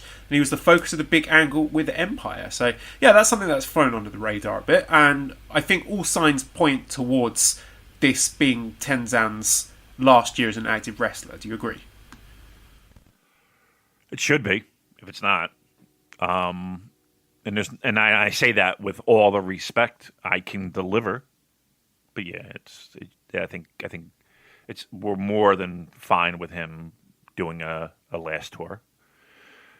And again, I think Dash was a little bit more of a focal point than anything else. And again, the focal point being he got his ass whipped. But it does gives him something to do for these February shows. I mean, he's going to be a focal point, that Okan match. So yeah, I mean, if this is a last hurrah, good on him. Dan says, now we've had 2 Double Dome shows this year and last year. Which year do you think was best? I think having a slightly more restricted access to wrestlers and resources, consequence of COVID, served the company well, as the 2020 show had more meaningful and better quality matches. I think he means the 2021 show had more meaningful and better quality matches from top to bottom, in my opinion, unlike 2019, which I think he means 2020, where the cards were littered with filler 8-man tags that you typically get at Korakuen Road 2 shows. Yeah, I think this year's Wrestle Kingdom, this year's Double Dome, was tighter and every match felt more meaningful than last year's, which I think last year's show peaked higher for me, but I think the overall quality was more consistently high for this year's Wrestle Kingdom. I was to answer the question, I liked this year's Wrestle Kingdom better than I liked last year's Wrestle Kingdom, but it won show of the year. It was like first and second for us, right? And it got my vote, so I thoroughly enjoyed it. There's just something about them being able to pull off such a great weekend of, it wasn't the weekend, but three nights of shows under those circumstances where, I mean, everybody heard the rumors that the shows might not even happen, or, the empty building what or fucking whatever. Idiots told you that? Nonsense. Yeah. Yeah, I know. But it's still that idea of being able to pull off a show of that quality and that caliber. Okada and Ospreay was great. Jay White put on I talked about it the other week. I think Jay White put on a performance that might go down as one of the best performances, the total package of a pro wrestler. I mean, in a long time. It's fucking fantastic. Ibushi. What a 2 days he had. Even Naito. Great match. Look, top to bottom, we talked about those 2 cards. I have to give it to this one. I enjoyed the matches. I enjoyed the shows. I feel like I was more invested in them, and going into it, I didn't feel it, and maybe that helped to that as well. Maybe recency bias. I don't know, but I liked this Wrestle Kingdom Double Dome a lot. And I think it ranks right up there with some of the best not double domes, but best Wrestle Kingdoms out there. I think you could easily slide it in, and that's a miraculous thing to me. Xavier says, can Damon think of a worse singles match on paper than Bushi versus Wato on the New Japan roster currently? Caveat to this being that I think they are teasing a Doki versus Jado match, so I don't know if that will be one that will be worse. I mean, I could certainly think of a few last year that were worse. What was the match in the New Japan Cup? Was that Jado versus Yano? Or was it? I can't. There was definitely a match involving Jado in the New Japan Cup, which just did not fucking end, and it was the worst thing I've ever seen. But yeah, can you think of a worse match than Bushi Wato? I can think of plenty. Yeah. I don't think. I think it might. I think it might be good. Yeah, it might be good. Yeah, I mean, listen, for me, in the spot that it's given and the time that you know it's going to get, Ibushi Sonata just doesn't do anything for me. And again, I don't think it's going to be a bad match.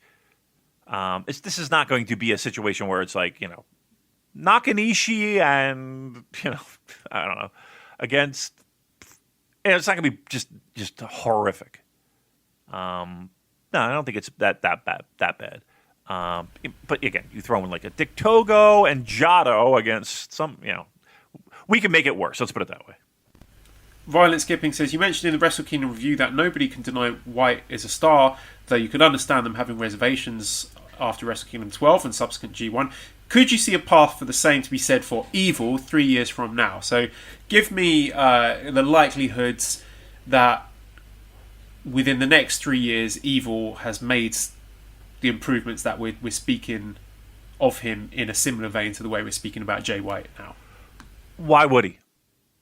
He's already, more over than he was before. They gave him the fucking title. Like, he's not going to change shit so dorks on a fucking podcast can get a boner over his matches. He's that new coat of paint is fitting him just nicely. It's not for me. I don't particularly fucking like it, and there's plenty of people that don't like it either. I mean, I would highly suggest that he wins dominantly. That would be a pleasant surprise. But that motherfucker ain't changing for nothing. Why would he? Really? So you don't think, like, let's say this time 2024, do you think that the Evil character and match formula is pretty much the same as it is now? I mean, why change it? Well, for the sake of character growth and evolution, as they do with lots of guys in New Japan. Okay. I mean, where do you take an evil character? He's good now? I mean, what are we looking at? Babyface turn. Rename him good. I don't want to. Yeah, I know. Instead of evil, he's kind. Ladies and gentlemen, kind coming to the ring. Yeah. I mean, what do you do? I would like to see at some point the Dick Togo thing be phased out and him. Actually, even as I'm saying it, I'm losing conviction in this sentence halfway through it. So But again, my point is like, okay, so we're not even a year into this, right? And again, this is projecting 3 years down the road, but he's hotter than any fucking guy. He's hotter than he's ever been, right? I mean, I hate using merch as a fucking indicator of that, but correct me if I'm wrong, he's doing pretty well in the merch, right? Yeah, well, I won't be convinced until I see someone has drawn him as an anime lady with enormous tits. So. Jury's out, Damon. That is the standard, yes. Okay. Discord questions. Liam says, in the light of the newly announced Castle attack, who is the trebuchet of New Japan Pro Wrestling? So I don't know if Liam means who is the actual the sort of catapult siege engine thing that is flinging the projectile at the castle, or who is the projectile getting flung at the castle.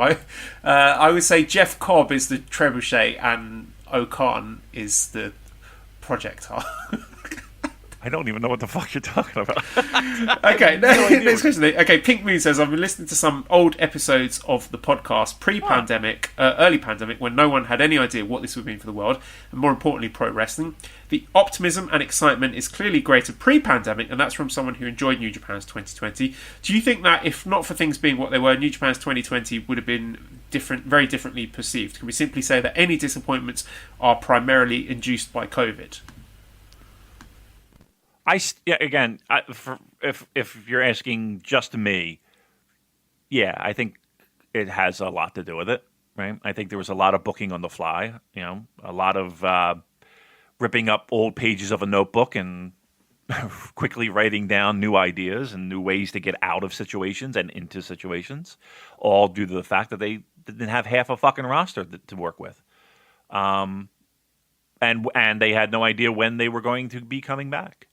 So yeah, I don't think like the people who are down on New Japan have you can see the gripe. I mean, I'm not going to, dismiss their arguments, but you have to put a fucking asterisk there. I don't think that anything was great. Football, hockey, basketball, anything, baseball, nothing. Everything felt different. And I know I hate saying that, but it did. And it was different. Now, again, you're expecting a company who half their roster couldn't get into the country until like G1 season. I think that's, you got to put a little asterisk there. Vase Collector's got 2 questions. One, will Jeff Cobb be New Japanitized gimmick-wise in 2021 if he's signed with them more permanently? What would you like to see or not like to see? What did you think of previous Westerner packaging like Elgin and other fellas? And 2, would Kota Ibushi make a good booker or at least part of the committee, knowing what you know about his ideas on creative past and present? Gosh, can you imagine Ibushi on the booking committee? That would certainly be a sight. As for Jeff Cobb's presentation, I actually really like it the way it is. I like him as the sort of silent killer gimmick. It fits him a lot more than whatever his babyface character was. What was his, like, he was a guy who wore suplex gear, or or a guy who did the Hawaiian thumb index finger thing. Look, I like the way he is now. I think I'm in agreement with you. That's a perfect fit.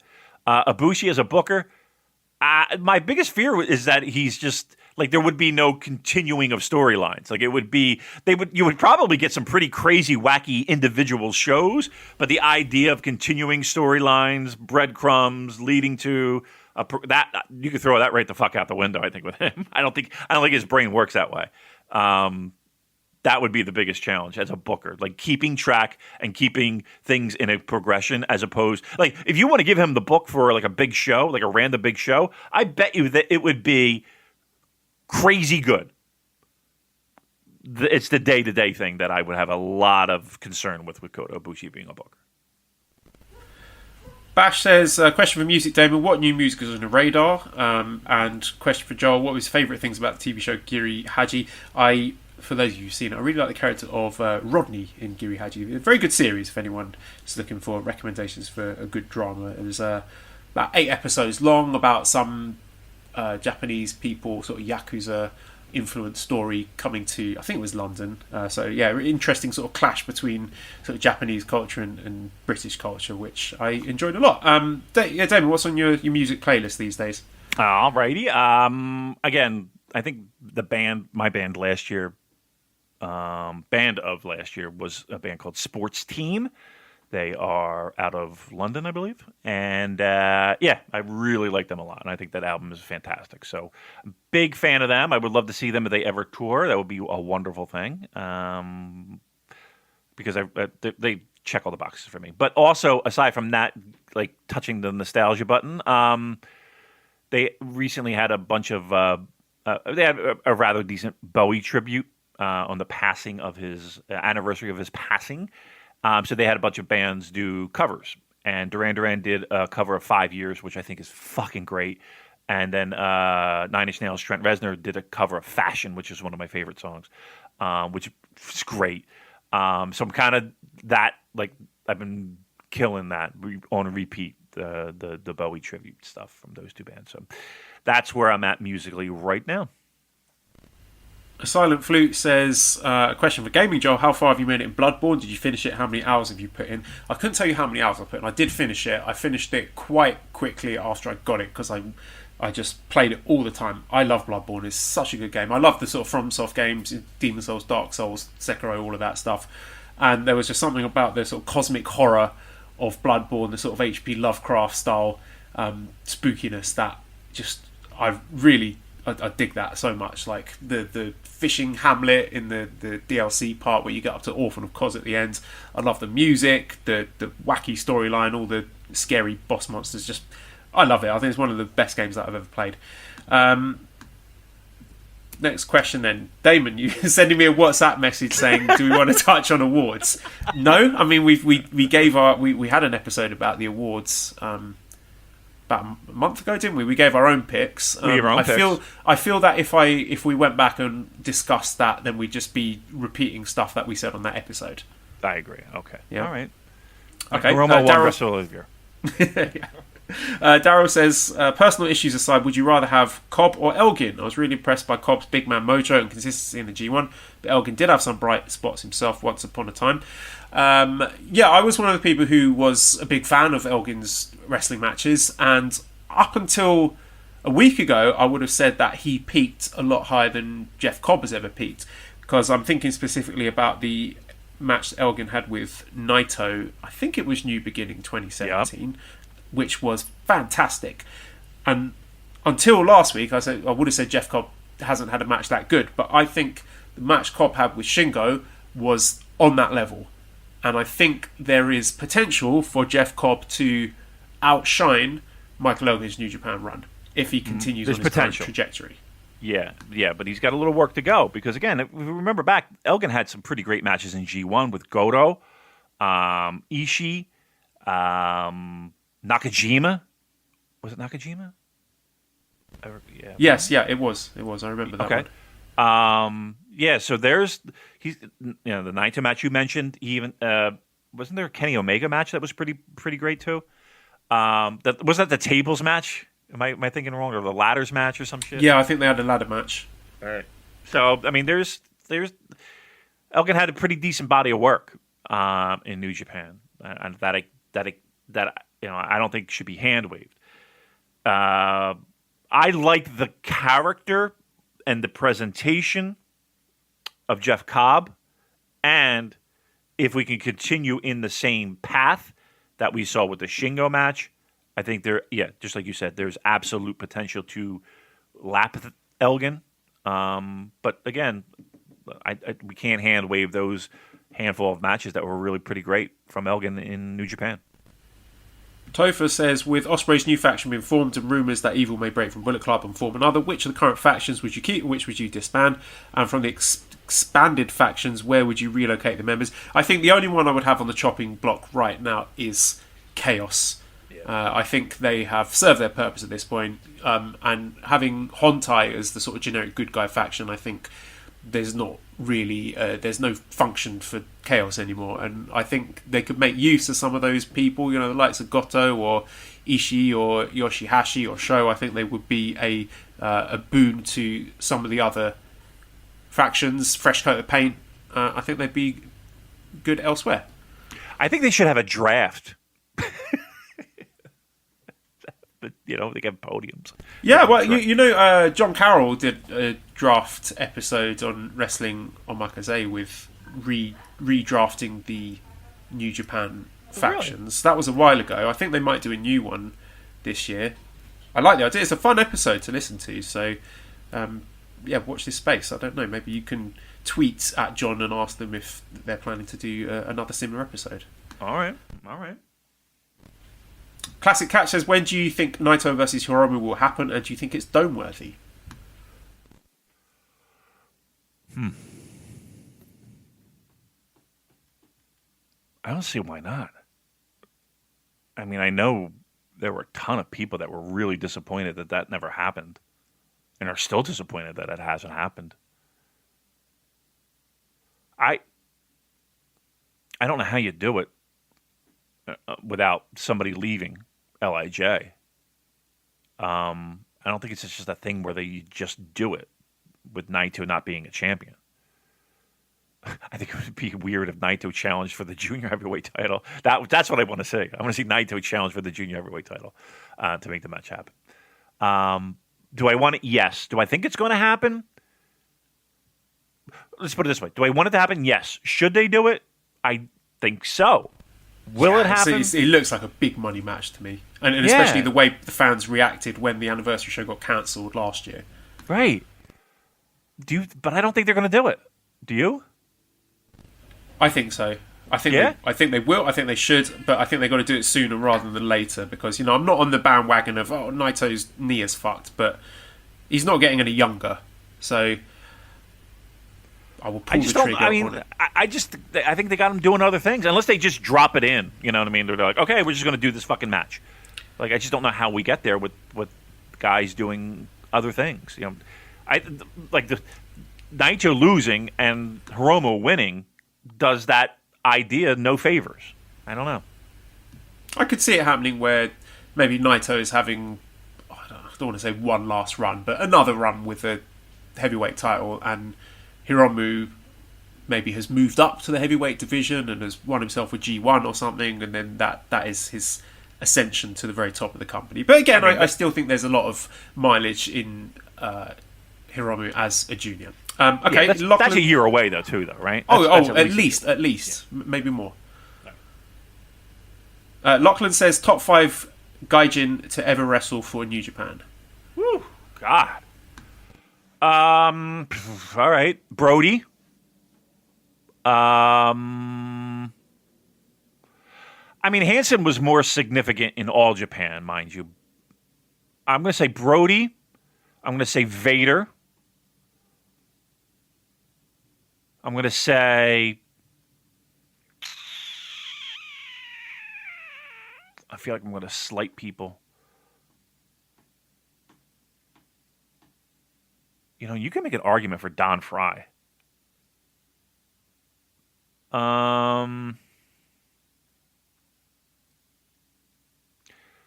Brody, Vader. I mean, would you consider like a guy like Carl Gotch or Billy Robinson? You know, like just being an absolute foundation for everything New Japan based themselves on in the early days? I think you could.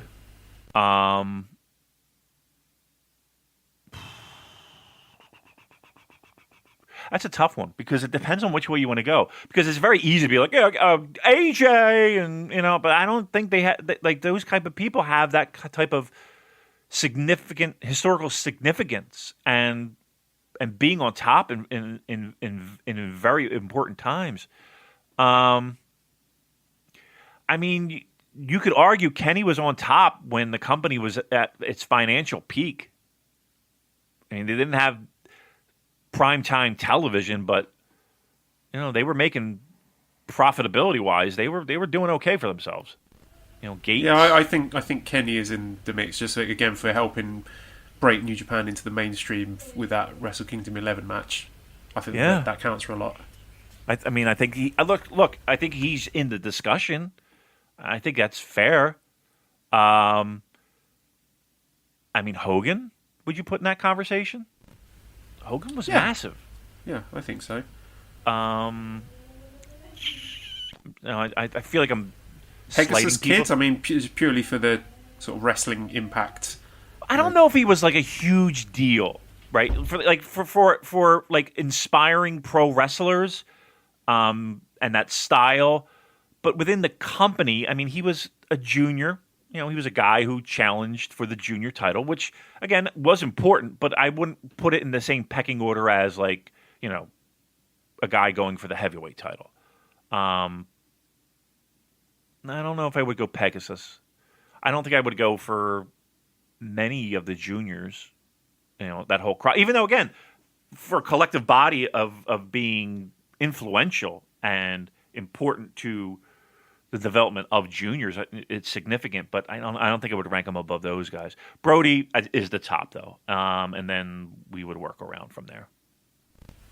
J. Michael says, what are you looking forward to in the new season of Kenta's disconnected J-drama? And can someone win best on interviews when they purposely avoid talking about the matches, opponents, or wrestling itself? What did you think of Kenta's unique promo style where he was doing that sort of running gag with the sort of soap opera thing with the cameramen? I liked it, actually. It was kind of funny. I thought it was more of a one-off thing. Wasn't one of them leaving? One of the camera people leaving? So yeah, that's right. I liked it. I mean, it was different. It was funny. It was. You don't see that every day on a pro wrestling show. So yeah, I mean, again, you don't want it to be a running bit, but yeah, I don't think anybody had a problem with it. I think everybody enjoyed it. It's fun. Chris says, what sports combo would you put in World Tag League, e.g. Tarkovsky and me? Those are two Burnley defenders, Adams and Bold, Jordan and Pippin, etc. I will put in two Arsenal players, Emil Smith-Rowe and Bukayo Saka. They're going in, I'm putting in the junior tag league. They're going to be future IWGP junior heavyweight tag champions. Damon, give me a sports combo to put in World Tag League. How about Shaq and Charles Barkley? There you go. I don't think they can make it. Wait, they wouldn't make it in junior, would they? It has to be junior. No. It says World Tag League, so heavyweight. Oh, good. Yeah, Shaq. I'm going Shaq and Charles Barkley. Yeah. Sarah says completely unrelated to any of these shows, but I have to ask: have you seen the Hiromu makeup video? Please also show Damon. All right, I'm assuming you haven't seen that. No, I haven't. All right, I'm going to send it to you now. Don't watch it now. We'll come to that next week. So we'll get back to you next week, Sarah. Kid Kilowatt says, what do you think about Yo coming back after his injury and becoming the Empire faction's junior ace? I still think Yo is LIJ bound. He's got the connections there. Yeah. If they do break up Chaos, that's the way to go, right? Look, I just hope he gets back. It's a serious injury. I mean, it's a real, that's a legitimate injury that dude has. So it's going to be a while before he comes back. So, yeah, let's just hope he gets back and can have some decent matches, and then we'll worry about where we put him. Bash says, how do you feel about Ospreay's use of bad language during matches and in promos? Do you think you need to swear jar? I think with kids in the audience, sometimes it can be inappropriate in matches, but not post-match promos. Do you have any strong feelings about wrestlers swearing? I like it personally, because other companies don't do it. I always get a kick out of it when they drop the F-bombs and all that. I mean, it means more to us watching it in the West than it does there. That's for sure. Yeah, I mean, here's the thing: cursing for cursing's sake. I throw in F-bombs just because it's just casual conversation, and it's real conversation. But again, if I have to do other broadcasting stuff, I'm not throwing F-bombs around.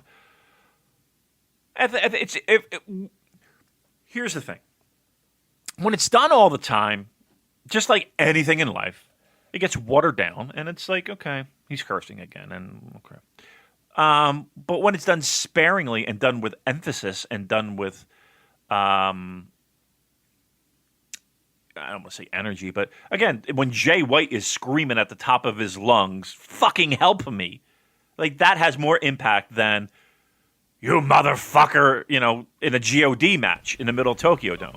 Wait, that Wrestle Kingdom 11 match, the three-way with God, Great Bash Heel, and Yano Ishii, that was hilarious. you just counted them, and you could hear, who was the play-by-play guy back then? Was it Carino? Sorry, not play-by-play. Color guy, Steve Carino. That's it. He was just bursting out laughing. That was good shit. Yeah. Okay, Daryl says, real question I want answered. I believe the whole JCast universe needs to know, how is our favourite Ichiban sweet boy Scampy? I'm sure he misses you. We miss his run-ins. Yeah, Scampy's doing well. He is with my friend and colleague Katrina. She's been looking after him since February, and he's very happy and safe and comfortable and loved, and she's just taking care of him beautifully. So very, very lucky to have a good friend Katrina looking after Scampy. And yeah, hopefully I'll get to see him again soon. Breaks my heart.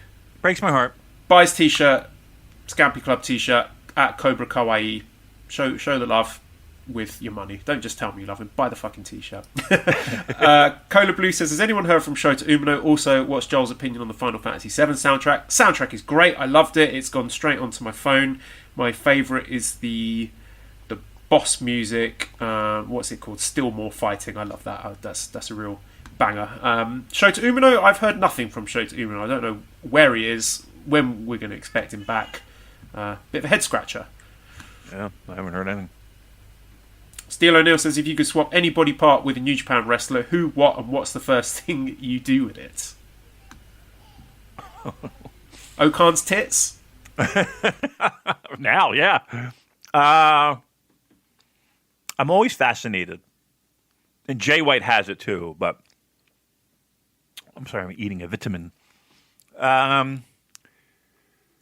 So if a guy raises his arms and right underneath the rib cage, how they have like those three muscles, like there's three tiny little muscles, like right underneath the rib cage. Fascinated by that. I don't even think I have those on my body, let alone be able to make them pronounced. So yeah, that would be it. I want that. I like their stomach, like a Jay White stomach, or Finn Balor was like that was the litmus test for washboard abs. But him or Coda, I think even Jay now with the fucking abs. So I would change. If I could change anything, I would change that. I would swap up. I want Satoshi Kojima's strongest arm. Not both, just one. Just one of his arms. What power his arm? right arm. So just so I can walk around, just lariating people with it, just knocking them off their feet. That'd be great. Anwar says, have you ever practiced dragon punches under a waterfall? I've practiced plenty of dragon punches back in the day of my Street Fighter 2 fandom. Never had... Maybe I have done it. I've probably done it under a waterfall in a swimming pool, but this would have been before my New Japan fandom, long before that. Damon, I'm going to stick my neck out and say you've never practiced a dragon punch under a waterfall. I don't know what a dragon punch is. Did you ever play Street Fighter? Yes. So the character Ryu, the karate guy, when he does his big punch that he sort of launches himself up several feet vertically into the air and goes, Shoryuken! Oh, yeah, the uppercut? Yeah. Yeah, I think. I don't know if I've actually used that as my inspiration, but I'm sure I've done a big uppercut in a pool. I haven't been... I can't think of the fucking last time I got in a pool, to be honest with you. It's been over 2 years, over 3 years probably. I haven't seen a pool. I'll tell you what, though, I tried to take a bath. It's fucking freezing, though. I can't use it, it's too cold. I tried to take a bath, it didn't go well. It was really terrible. What would you mean? Like, what? So I wanted a nice... So Cheryl had to go to her parents' house because her dad is, in a bad way. So she had to go over there to watch. So she spent the night. So I was like, all right, well, I'm here alone. So we made it a little joke. I was going to have a nice little girls' night by myself, right? So I got a bath bomb. Is that what it's called? Bath bomb, right? I got some wine. I was going to have a whole fucking thing. And it was a joke, but I was looking forward to it. I was like, all right, I'll do all this. So I run the water and I ran it too high, I guess, because when I got in the fucking tub, it all splashed over the side. I did, because I never take baths. I always take showers. I couldn't tell you the last time. So the water is like I get in there, this big fucking whale just breaching the water over the top. So I'm like, oh, fuck. Then I realized the tub really isn't that big. So I can't really get comfortable, right? I can't really like fucking position myself right. And I'm sloshing around in the water and it's just like, I probably sat there for like 3 minutes, Joel, total. And then I'm like, all right, this is really overrated. I'll just get a shower. I couldn't get my footing to turn over to get out. It took me longer to get out than it did the entire bath time. Like I had to turn over on my knees and then prop myself up to get up. Like I couldn't just sit up and position myself right to get up. I had to turn and get on my knees to get to, because the tub is slippery. And I'm fat. Couldn't do it. So, yeah, it was fucking a nightmare, dude. And then I had to get 900 towels to sop up the water that was fucking all over the floor. Fucking overrated, dude. I'm a shower guy for life. I bathe. We've got a nice bath in the hotel because obviously we have to give Esther a bath. But she's very grabby. She likes to grab things and pinch things. So when I bathe with her, I have to wear underwear. Oh no! And she goes for my nipples as well. Oh gosh, she's going for all the tasty. She's a little sadist. Huh? Yeah. Oh boy. All right, that's enough about that. Classic Catch is completely random question. Who is considered the toughest guy in the New Japan locker room? Essentially, who is the Meng of the locker room? I haven't really asked anybody. We should probably do that. Here's the thing. Like, there are guys that you might not expect be able to handle themselves, that might not have a reputation, that might be legitimately a tough motherfucker. Listen, all right, again, I don't know shit, but would anybody want to fucking be in a dark alley with Tama Tonga? I would think Tama Tonga would fuck a guy up.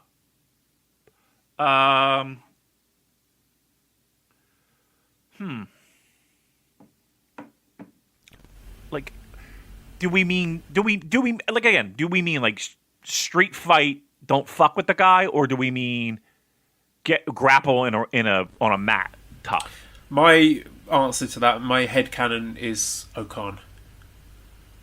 Because he's scary and he's got the grappling ability. I think he could get you on your back and break your arms and legs before you could do anything about it. Yeah, like shooter wise, yeah. But like a who would you want in a bar fight? Let's put it that way. That's my question. I'll reposition the question. Who would you want in a bar fight? Kanemaru. Yeah, he looks like he could fucking Whiskey bottle in the face. Yeah. I don't know. I got to go with G.O.D. I just think G.O.D. Yeah, I feel that as well. Would fuck somebody up and not even think twice about it. Yeah. You know, and again, there is that,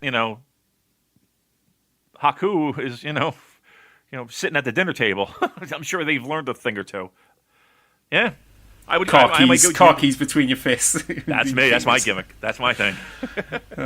Okay. Silent Flute says, "Will Joel be jacking into Cyberpunk 2077 anytime soon? If so, what size penis will he be going with?" No, I will not be playing Cyberpunk. It sounds like an absolute mess.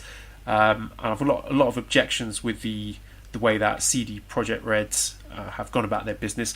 I have just finished playing a lovely game on the Super Nintendo called Earthbound, which is a JRPG. Not the most fun game, but really wacky, really great sense of humour, very memorable. I will be playing. I think I'm going to go with Final Fantasy VI next, which I've heard really good things about. So I'm just doing the retro gaming. I'm trying to fill in the blind spots in my gaming history. Daffy Duck says, Dragoneer is a heel now. Should he join LIJ when he goes back to the Feds? I didn't know Dragoneer is a heel. Is that an ROH thing, I presume? I mean, I can't tell you the last time I watched an ROH show, to be very honest. It has to be over a year. If he's a heel there, can't imagine him being a heel. I don't know. I don't know. Sid says, what are some things that you would like to see in New Japan in 2021? It's something I want them to continue, and that is the good booking of the heavyweight tag division and the Never Six-Man titles. Yeah, that would be one. I mean, truth be told, I would like 2021. I would like to see them do live shows outside of Japan. That's really what I would. If you were going to ask me, that would be it. I would love to see them have live shows outside of Japan and everyone be able to see shows again. That would be it. I haven't seen a wrestling show in fucking a year. It's ridiculous. I miss it. I miss the sounds of it. I miss the sound of the ring. I miss the sound of people hitting the ropes. I miss the sound of. I don't know. I miss that. So that would be it. Yeah. Louis says, with 2020 behind us, what, if anything, positive did you get out of the year? Well, obviously I keep saying it, but the birth of my beautiful baby daughter, Esther, I will never be able to look back on 2020 and think of anything else but becoming a father. So that is the big positive. A great year for me, becoming a parent. What about you, Damon? What was the most positive thing you got out of 2020? Was it episode 97 of our podcast? I would agree. That would, if it's not number one, it's number three. I guess maybe the bar, which is coming along very nicely. So maybe that. But honestly, it felt like everything. I'm more happy for you being a father than anything that occurred in me for 2020. That's for sure. That's very sweet. Stephen says, how do you think they approach excursions for the current young lion crop, as international travel seems unlikely for the coming year? Extend their dojo years, have them do gimmicks in other Japanese companies, or give them the Hinare treatment? Yeah, that's a good question. I mean, they don't. It's a thing, and it's not anywhere where it's written in stone that it has to happen, that they go away. But as I always say, it's not just about them experiencing stuff in the ring with different people and getting experience working. It's experience conducting yourself as a pro wrestler and life outside the ring and seeing a different country and getting a taste for that. So I think that's one of the bigger things that is missed when guys don't go on excursion. It's that. I don't know. I wish I had the answer to that. but it doesn't seem like excursions are a possibility anytime soon. That's for sure. Nick says, who are your picks for New Japan Cup, Best of the Super Juniors, Super Junior Tag League, G1 and World Tag League in 2021? Alright, I'll give you New Japan Cup. I'll go Will Ospreay. Best of the Super Juniors, probably El Phantasmo. Super Junior Tag League, Kanemaru Desperado. Did they win it last year? I don't know. I can't. They don't really have a junior tag division. G1, I will give you Okada. And World Tag League, I don't know, Dangerous Tekkers. I'll just give you Cup. I think Ospreay is a good pick. I think Jay White might be a good pick. G1.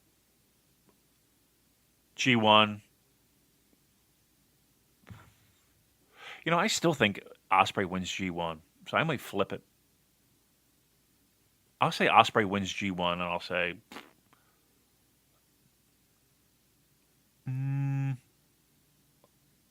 about, I don't know. You think Naito? No, I don't know. I think my working theory is that Naito wins the belt off of Ospreay at Dominion, but I'm not sure about Naito winning tournaments at this point. Yeah. I don't know. Who knows? Who knows? All right. It's a difficult question. Okay, all right, let's wrap it up there then. So, redcircle.com/shows/super-j-cast. If you like what you hear and you want to show us some appreciation by giving us money, that is always greatly appreciated. Discord link is in the show notes. If you want to watch all of those Korakuen shows and chat about them live like a crazy person, then you can do that there. And at Cobra Kawaii and ProWrestlingTees.com/SuperJcast if you want to get one of our awesome t-shirts. Big thank you to Editor Dan. Find him on Twitter at LousyHero219. Subscribe to the Voices of Wrestling Podcast Network for other great shows. Give us a 5-snake review on iTunes and some kind words to help us move up the charts. Follow us on Twitter at the SuperJcast. Thank you everyone for listening, and goodbye.